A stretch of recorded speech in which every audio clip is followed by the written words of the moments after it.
Thank you very much. Thanks to the conference organizers for giving the newly formed chapter of the Ontario Woodlot Association an opportunity to speak at the conference. We're very appreciative. I managed to roll in late last night from meetings out of town to sick wife and kids and even a sick dog too, so I don't have my speaker notes with me, so you have to excuse my reference up to the PowerPoint, but I know it fairly well.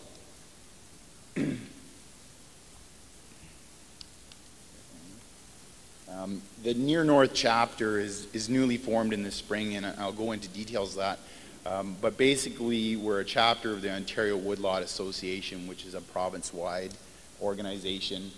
As you see there are now 18 chapters across the province, 1,700 members, and basically the Woodlot Association looks out for the rights of members who are private landowners, providing them with guidance and information so they can make educated decisions on their own behalf. So the membership profile for the Woodlot Association, basically you're looking at 93% of them are woodlot owners. The rest are people who are interested in private land management in the province, whether they're business people, etc. 74% of them have a forest management plan and are trying to do the right thing on the property base.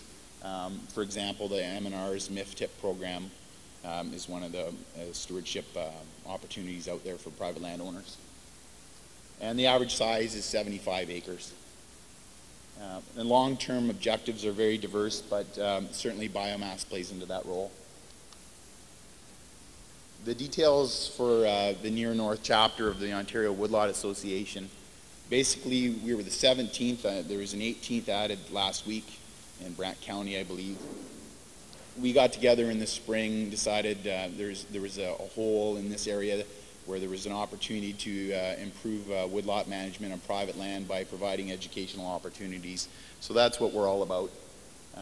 There were two key formative roles or bodies involved with that. The Greater Nipissing Stewardship Council, which I'm a volunteer member of as well as the Muskoka Parry Sound Stewardship Council. These are both M&R councils through the Ontario Stewardship Program, and I think are very effective bodies.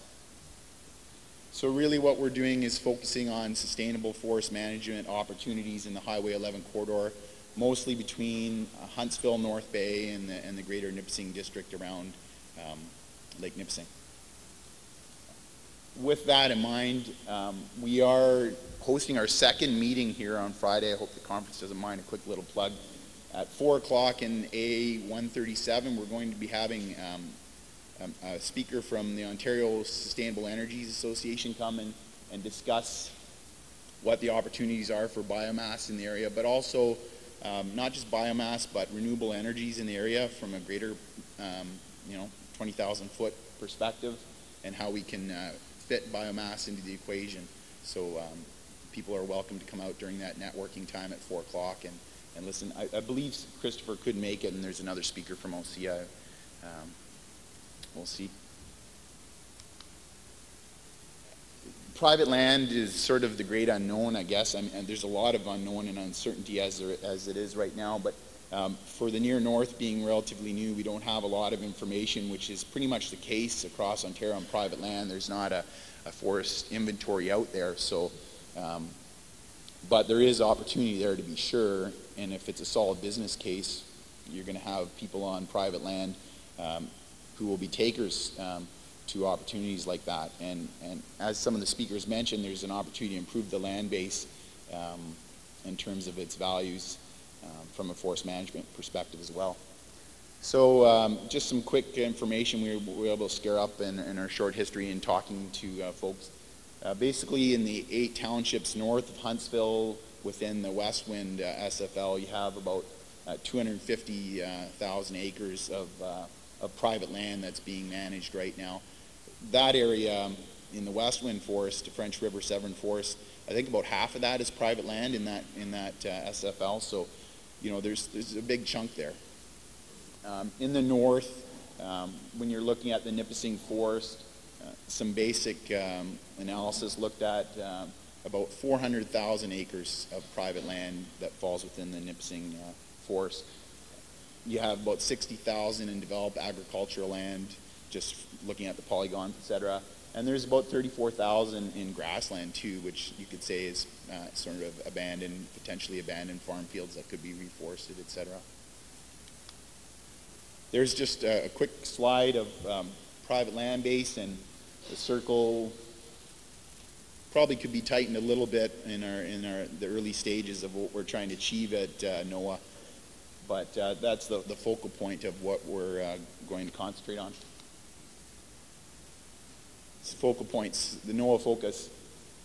We started our first meeting talking about the MIF-TIP program, which is the Managed Forest Tax Incentive Program for private landowners. It gets them involved in the land base, and it has them acting in a responsible manner, looking at good forestry practices is the basic key there. So we're sending out that message that good forestry practices can achieve a lot of your goals, and biomass can play a role in that. Stand improvement, there's one of them. We talk about endangered invasive species, things that people need to be aware of are going on in the province. Third-party certification, FSC. Ecological payment services down the road when you're looking at opportunities for income from landowners. What are they? Biomass, carbon offsets, water regime, things like that. Biomass opportunities obviously fit within that equation.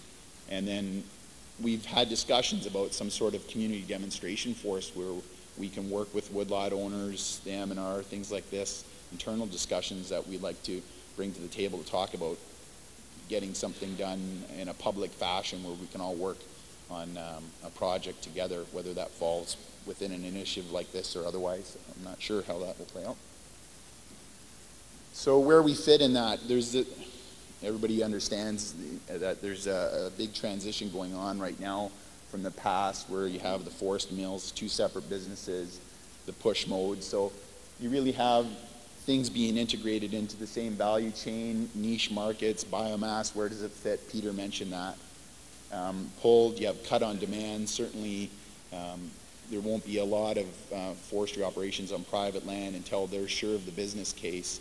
It's not going to be ready and waiting in the short term, although there is an opportunity for short-term turnaround on private land when you get out of some of the regulations that come with Crown land.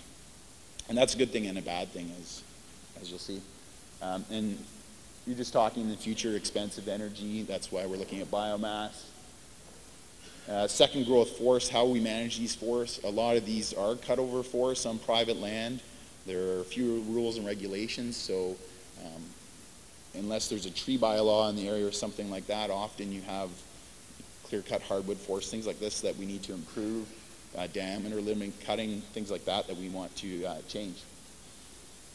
So higher sustainability constraints, that is in the future, yes, but on private land I just put some question marks there because there aren't the rules and regulations to the extent that there are in the Crown land, but we still need to deal with them and try to look at opportunities to manage them in a positive manner. There's certainly better knowledge and things like that we can apply in the future. And this is all about the need for new forest management practices in today's environment and new business approaches, which we're all here to talk about. So just a quick compilation of some of the land issues. Really, it's not simple. None of this is, I guess. But many owners, they're not interested in having their property cut or managed at this point. They don't know enough about it. So there's going to have to be some hand-holding, as it were, to get people involved. And they have to understand that there are some good programs out there through the M&R, like the MIF-TIP program, that will help them achieve their goals. And it's not government intervention, it's opportunity provided by the government. Access is a big issue. You have uncooperative landowners, makes more work for access to other areas and causes problems. The rules and regulations aren't clearly defined when you're talking private land and dealing with landowners. A lot of people, they see the dollar signs for veneer, but realistically veneer isn't going to be the bulk of what's coming out there, shall we say. So if there's not a lot of opportunity for veneer on the property or the market, interest wanes pretty quickly. And then you're working with Crown land reserves and private land. It's cumbersome and costly at times, and so there needs to be streamlining effect kind of there. Woodlots often, they can be operated in frozen conditions and things like this up north, and but the Crown land harvesters work in the winter on Crown land as well, so there's maybe not as much interest. They have opportunity for the contracts, the bigger acreage and hectares, etc. There's that steep learning curve, and private land, as I said, is not regulated, so if you have one bad operation or one miscue, shall we say, then it can leave a bad taste in the mouth of the landowner. So we have to take some baby steps maybe at first, but try to educate us in an efficient manner at the same time. Biomass issues, some basic stuff. I won't go into detail as much about that, but we're familiar with all the main things.